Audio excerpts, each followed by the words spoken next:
I'm Jasmine Langdon and I'm a teacher at Milford Haven Community Primary School.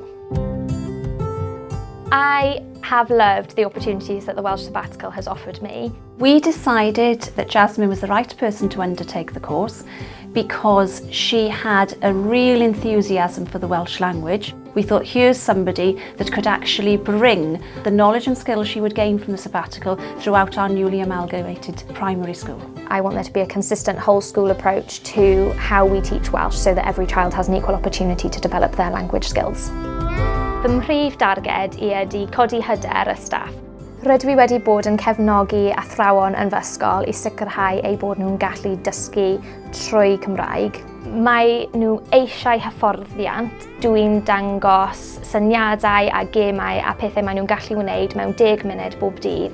Dwi jyst eisiau dangos mae'n bosib.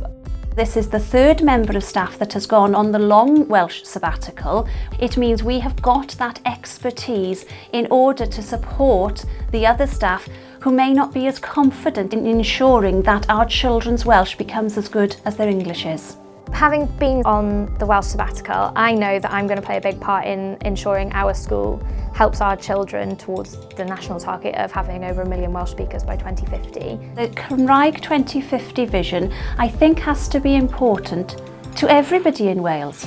With enthusiasm as we have through staff such as Jazz undertaking the sabbatical, we can put that into our priority action plans next year to really move forward and help all of Wales reach that vision. I know it's going to be difficult and I'm absolutely ready for the challenge.